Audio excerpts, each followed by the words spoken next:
পরে দিলাম বাতি, সাক্ষী থেকো মা ভগবতী।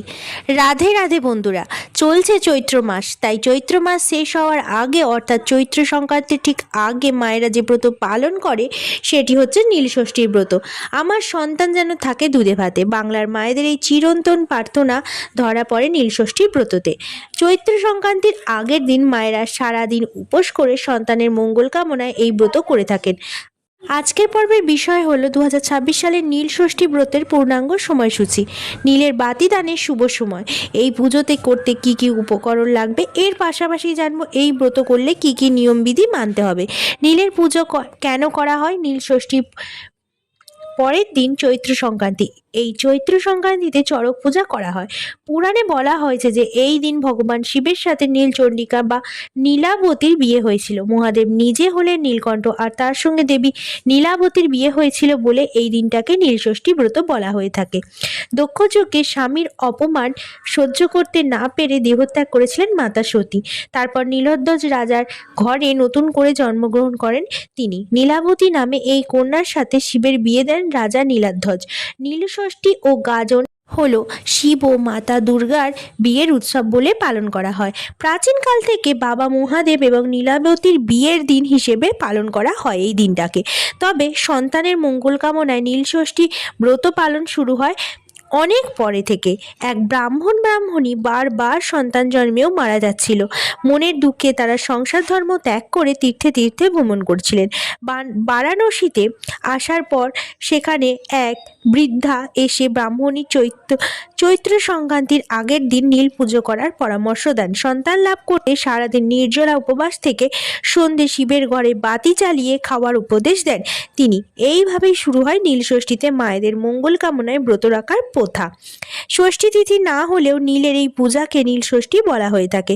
সাধারণত হিন্দু বিবাহিত রমণীরা বিয়ের পরে এবং সন্তান লাভের পরে এই ব্রত করে থাকেন। ব্রতের নিয়ম, এই ব্রতের নিষ্ঠা ভরে পালন করতে হবে। ব্রতের আগের দিন অবশ্যই নিরামিষ আহার গ্রহণ করতে হবে এবং ব্রতের দিন সারা দিন উপবাস রাখতে হবে। নির্জলা উপবাসী রাখার নিয়ম, তবে যাদের অসুবিধা আছে তারা সামান্য জল বা ফলাহার করতে পারেন। একবার এবং সন্ধেবেলা এই পূজা হয়। সন্ধেবেলা দেবাদিদেব মহাদেবের পূজা দিয়ে এবং নীলের বাতি ধরিয়ে নীলবাতি অর্থাৎ ঘিয়ের প্রদীপ প্রজ্বলিত করতে হবে।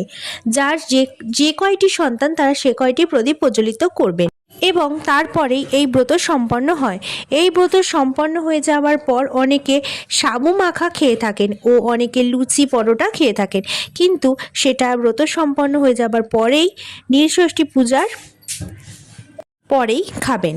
নীলষষ্ঠী পূজার পূর্ণাঙ্গ সময়সূচি। নীল পূজা এবছরে পড়েছে বাংলার 29শে চৈত্র 1432, ইংরাজির 13ই এপ্রিল 2026 সোমবার দিন। সেই দিন আপনারা নীল পূজা করতে পারেন, এতে কোনো তিথির ব্যাপার নেই। এটি ষষ্ঠী তিথি নয়। আমি আগেই উল্লেখ করে দিয়েছি নীলের পুজো সাধারণত চৈত্র সংক্রান্তির আগের দিন হয়ে থাকে।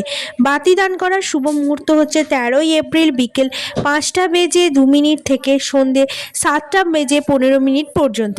এই বাতিদান সাধারণত নিজের ঘরে যে মন্দির আছে সেখানেই করা হয়ে থাকে। আপনি যদি মন্দিরে করতে চান, একটা প্রদীপ প্রজ্বলিত করে আসেন তাহলেও হবে, কিন্তু চেষ্টা করবেন বাড়িতে একটি ঘিয়ের প্রদীপ প্রজ্বলিত করতে এবং দেখবেন এই প্রদীপ যেন সারা রাত ব্যাপী জ্বলে।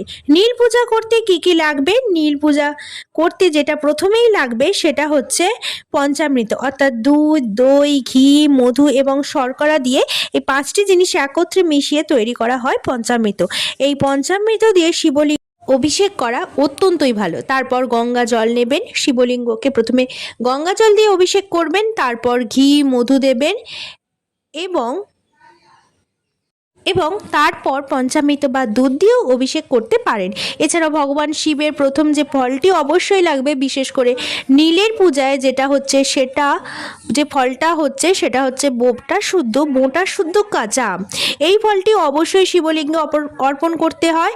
তাছাড়া আপনারা 5 রকমের ফল নিয়ে যেতে পারেন। তাছাড়াও বেয়ের ফল নিতে পারেন, শসা, কলা, শাকালু, কুল, এই ফলগুলো দেবাদিদেব মহাদেবের অত্যন্ত প্রিয়, তাই এই সমস্ত ফল আপনারা মন্দিরে নিয়ে যেতে পারেন। ফুলের মধ্যে নেবেন ধুতুরা ফুল, আকন্দ ফুল, নীলকণ্ঠ ফুল বা যে কোনো সাদা রঙের ফুল তাছাড়া ঘিয়ের প্রদীপ, ধূপ ধুনা ইত্যাদি নিয়ে যেতে পারেন। আর মিষ্টির মধ্যে দুধের বানানো যে কোনো সন্দেশ, সাদা মিষ্টি, দুধের বানানো মিষ্টি ইত্যাদি। শস্যের মধ্যে আতপ চাল, কালো তিল, জব, তাছাড়াও যে জিনিসটি ছাড়া দেবাদিদেব মহাদেবের পূজা অসম্পূর্ণ সেটা হচ্ছে নিখুঁত বেলপাতা। শিবলিঙ্গে অবশ্যই অর্পণ করবেন নিখুঁত একটি বেলপাতা। শিবলিঙ্গে কোনো ক্ষত জিনিস অর্পণ করতে নেই, অবশ্যই অক্ষত বা গোটা জিনিস শিবলিঙ্গে অর্পণ করতে হয়। আশা করি আপনাদের ভিডিওটি উপকারে আসবে। সম্পূর্ণ ভিডিওটি দেখার জন্য অসংখ্য অসংখ্য ধন্যবাদ।